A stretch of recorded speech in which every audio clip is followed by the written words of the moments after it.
Hello, everyone. I've been having troubles with my phone, and basically, I haven't been able to vlog from my phone because the audio keeps on getting unsynced from the video. So I deleted everything on it after backing it up, and I did a factory data reset, just like the guy at the Verizon store told me to do. And if this doesn't work, then I'm sending the phone back in.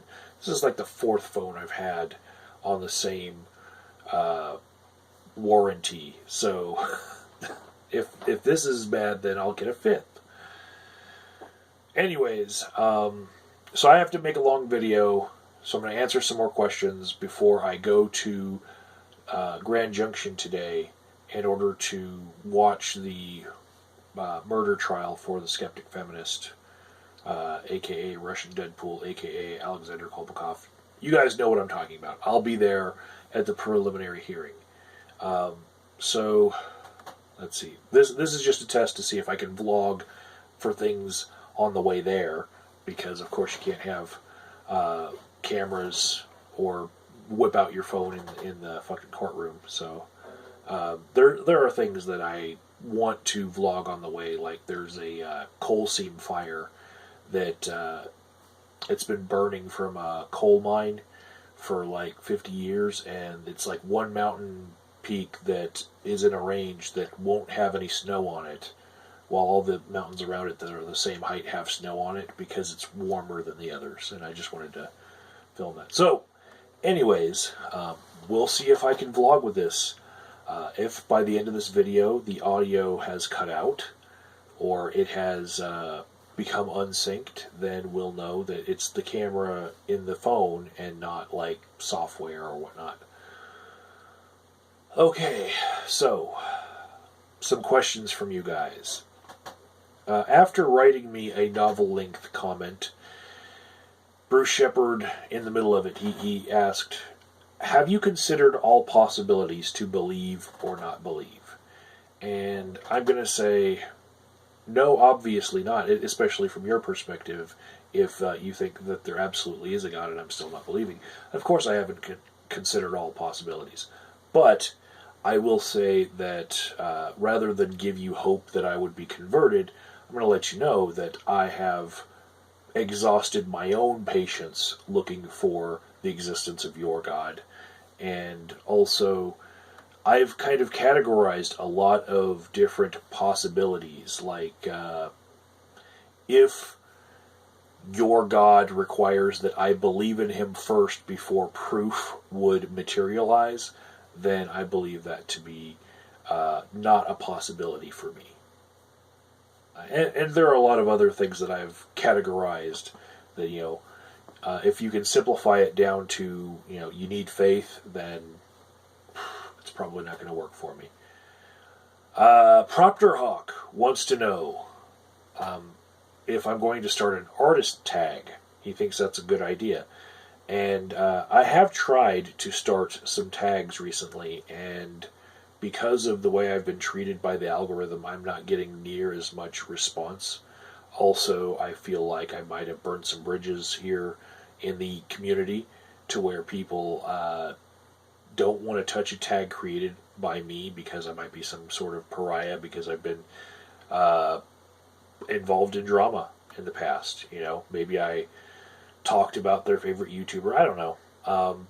But yeah, the people who have shown interest as far as making art with me have been those that I've invited to a hangout that I was planning where we would all point our cameras at the art we were making, and then whenever anyone was talking, you'd see a glimpse of them creating their art, and you'd see real time all the different pieces of art being created in the little preview little windows for the hangout. So you'd see everyone creating art at the same time. That's something I still want to do, but I don't feel like I have enough clout, given the last tag that I tried to create got 3 or 4 responses, and I tagged 10 people in it, so even the people who I felt like were surefire responses didn't respond on that. So maybe I'm just boring and unpopular now. Could be. Kuros12 wants to know, do you ever wonder what Wonder Woman smells like? No. No, I don't. Wonder Woman is a fictional character.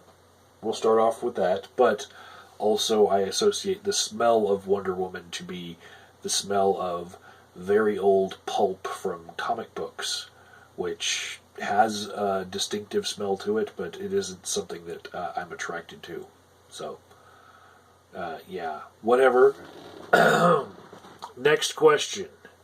Poseidon Kicklodon wants to know, what's your opinion of the huge public Me Too backlash against Mika Brzezinski for demanding an on-air that her friend Mark Halperin I just fucked up reading. I fucked up reading. Anyways, he wants to know, what's my opinion about the public Me Too backlash against Mika Brzezinski for demanding on the air that her friend Mark Halperin's accusers confront him face to face. Do you agree with the growing call that she be fired from MSNBC? Discuss. No, I don't think she should be fired. Before having the opinion that people should be able to know who their accusers are. And yeah, if the listen and believe aspect of this whole Me Too thing has gone to the point where somebody who can make an accusation has it become fact and they can stay anonymous, wow. Especially when it's accusations that can ruin a career. I'm just not following how people feel like that's a society we want to live in. You know? I especially don't think that Mika Brzezinski should be fired if her comments were contained within an opinion piece. And her opinion is something that a lot of people want to hear.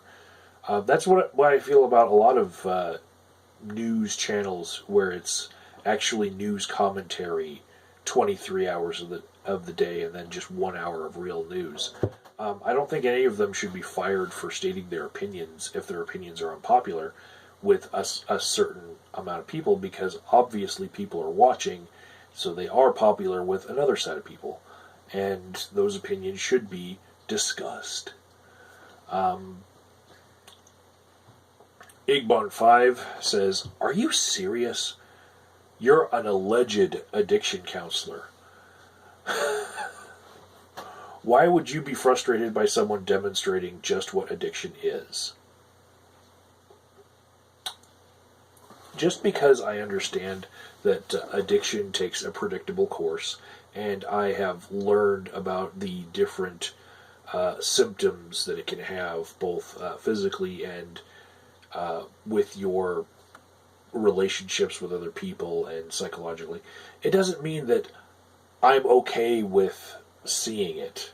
You know, you can have frustrations even completely understanding what's going on. You can get frustrated by it, and it's okay. It's a human response to get frustrated to things.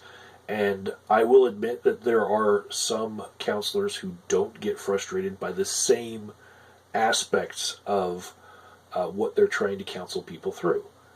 I was naming one of the things that I do get frustrated with in the face of all the different types of things that can happen in people's lives. And for me, it's when I see somebody get told by a doctor that they will die because their liver is shot if they drink one more beer, and then they go ahead and drink that one more beer. To me, that's very frustrating to see it happen. When you see someone smoking and they are on an oxygen mask, you know, with a cannula, and they have to take it down in order to smoke and then put it back on, that is frustrating, because that should be a really huge sign that you should quit. And yeah, I understand that there is a disease going on in their head that makes them bypass reason in many instances, but it's still frustrating. Why would you think that just understanding it would make it less frustrating? Like magically for everyone. It's, I feel like it's actually something that it's important for people to admit, regardless of who they are. It could be a fireman who answers a call in Appalachia about somebody who got burned with fireworks, and he can say, why weren't you guys being safe with the fireworks? Why were you shooting each other with Roman candles? Don't you understand? And of course, the very next week they're going to be shooting each other with Roman candles. And it's going to be frustrating. But they're addicted to fire. Every example that I give breaks down at a certain point where it's no longer a parallel, but I'm trying. ZZZ Giant Awake asks the question, wait, is there a way to inject in marijuanas? So there's a couple ways I could take that question. I guess you could try to inject into the marijuanas something else to lace it with a needle in order to make sure that you get it in there. Kind of like when you're roasting a turkey, or you want to put a turkey in a deep fryer, and you put like the herbs inside the meat with the hypodermic baster. But I think what you're trying to say is, can people slam marijuana into their arm through a needle? Like, inject it into themselves. And I would think that would be way too dirty of a substance. That would probably, on first injection, cause a huge sepsis, a huge abscess on you. You would not want to try that. It might be possible to take some of the refined substances that come from marijuana and inject them. I've seen them put into capsules where it's an oil, and it looks fairly soluble as far as like if it were to hit your bloodstream, but still I feel like cannabis in general is just not used that way, because it would create an infection on the injection site with the first injection. Don't do it. Soldier Joe wants to know, doesn't the system being bogged down tell you something about how we think about drugs and addiction is corrupted?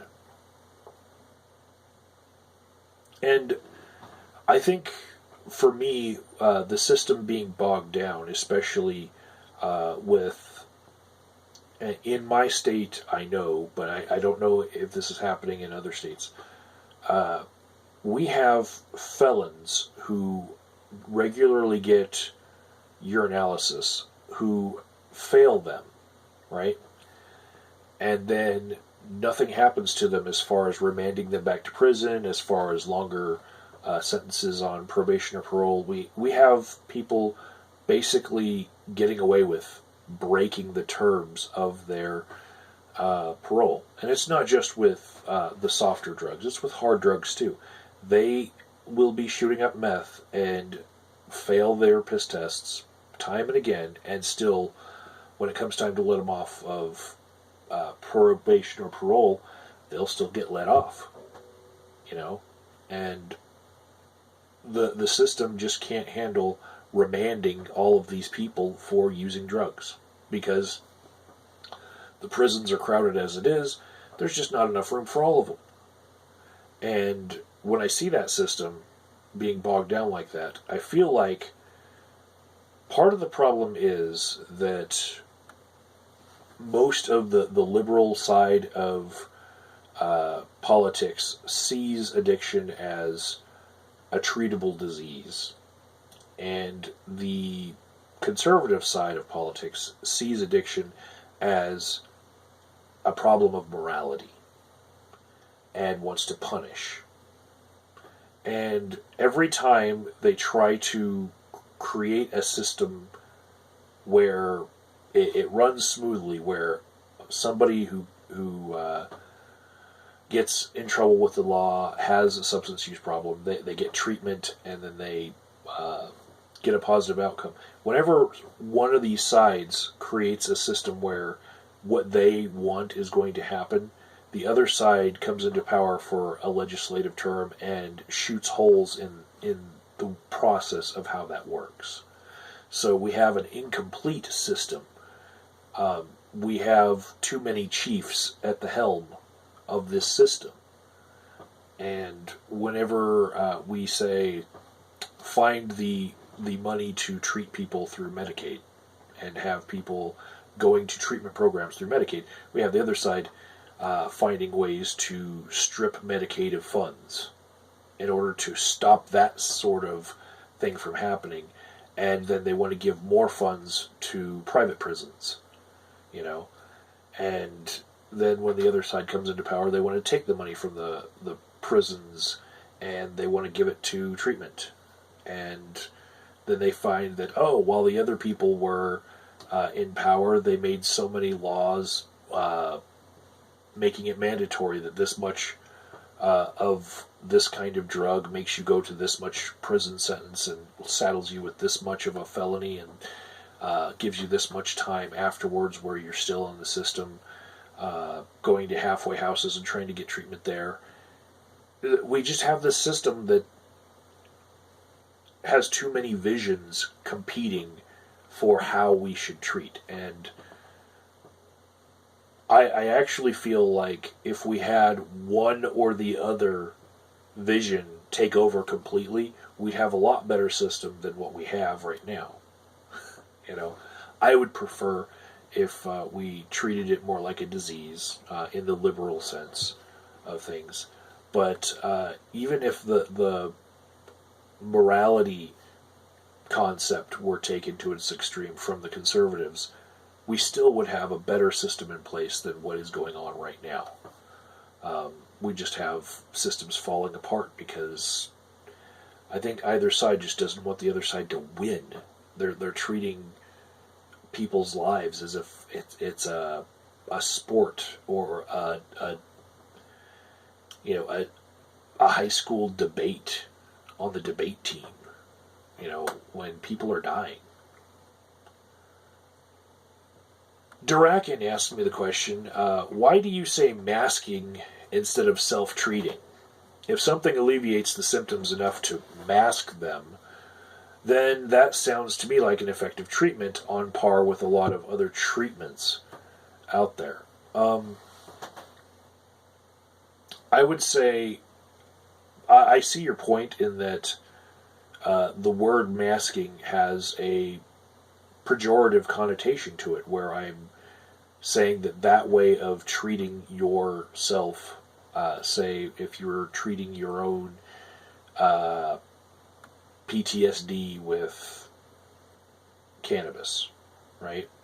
When I say that it's being masked, I see that you are seeing me treating that as if it's not something that could be used as a legitimate treatment. What I'm actually meaning is, by masking, is it's eluding detection by mental health professionals that might otherwise treat that in a better clinical way. And for some drugs, the outcome might be better. I'll say with people choosing street drugs over the pharmaceuticals. That is a possibility, and I will give you that. Many cases are not that way, and you should consult a doctor and some psychiatric professionals before treating something with street drugs, especially street drugs that you have no idea the dosage that you're taking.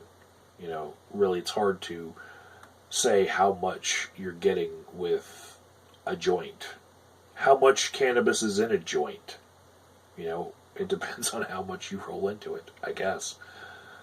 It could be, I guess, anything not as big as a blunt, because then a blunt you're talking about a little bit more, right? It's like saying add a pinch of something to your muffin batter when you're baking. How much is a pinch? Pinch is a little bit more for me. Yeah.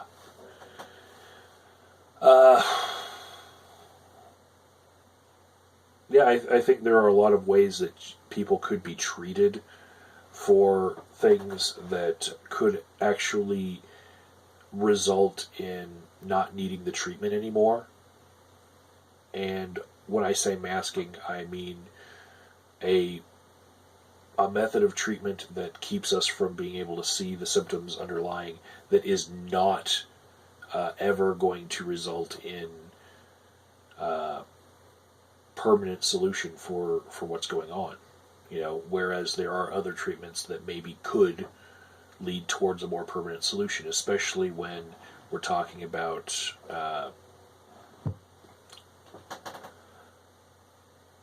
problems of the psyche that could be talked out, and instead of being talked out, they are being medicated with substances that you'll just have to keep on using until you finally decide to come to terms with what's been bugging you.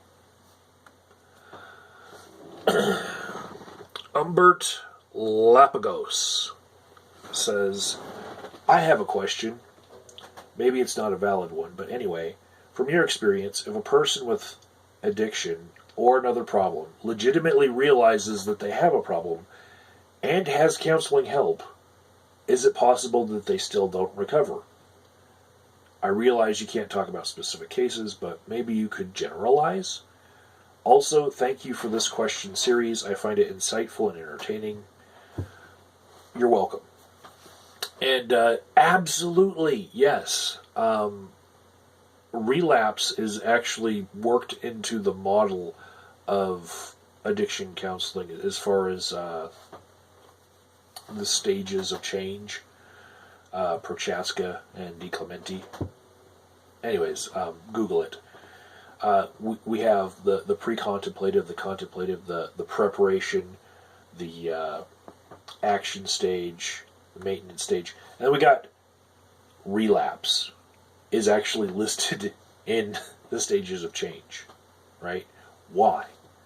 And I feel like it's just an admission that many times treatments are only good for as long as people are able to maintain them, and there are many people who will go back to their lives and just forget or feel like they don't need to do this process anymore.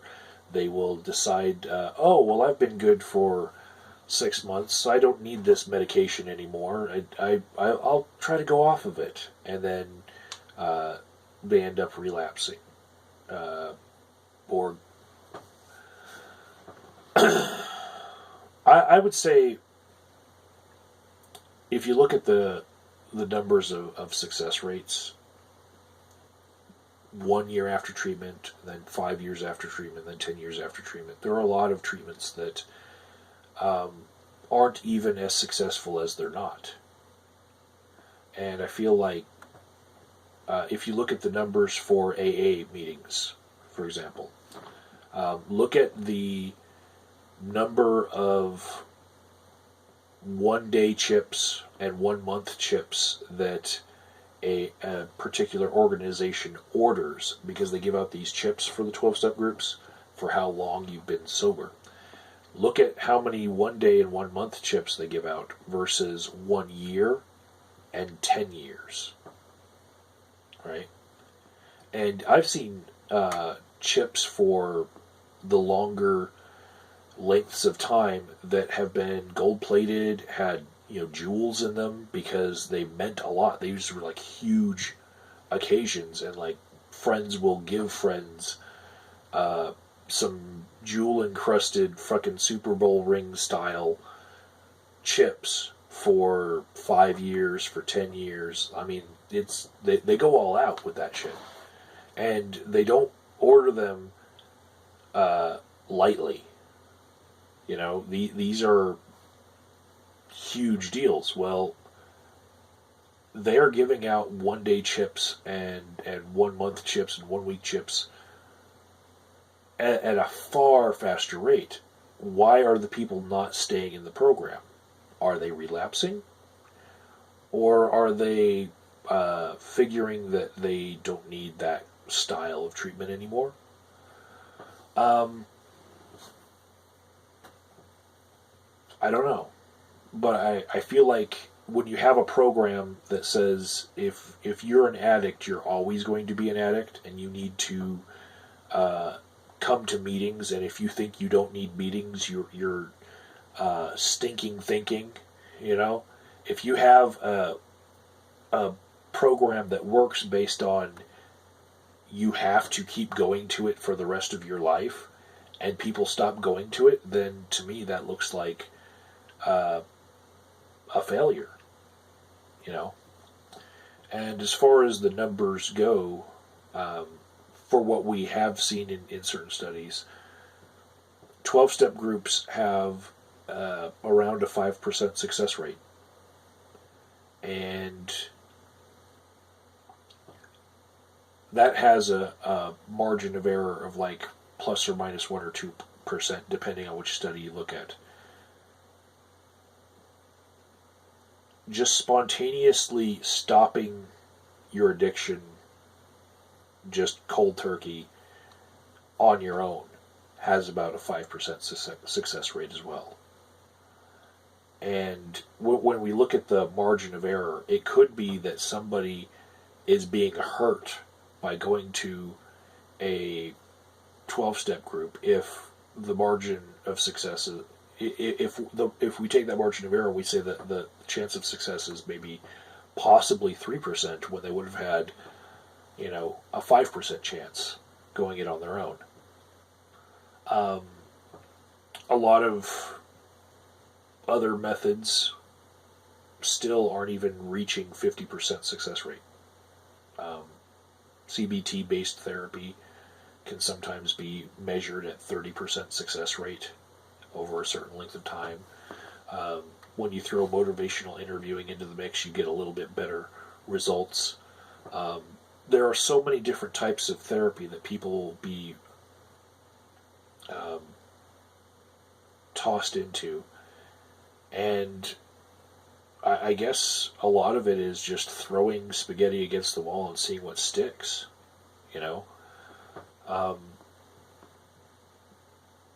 You're asking, is it possible that people still don't recover even after, uttering the words, I have a problem, and giving the reasons why, and understanding a little bit about what's going on with their own mind? I'm saying that happens more often than not, and what I'm selling is sometimes, just a chance at sobriety. It's not actually selling sobriety.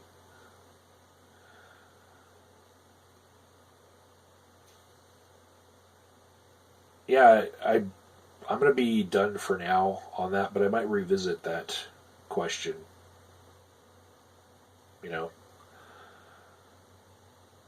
I think that we've gone long enough for me to have tested my cell phone, and I think we can post this to YouTube and see if the audio unsynced from the video, and whether or not I can vlog with this camera again on this phone.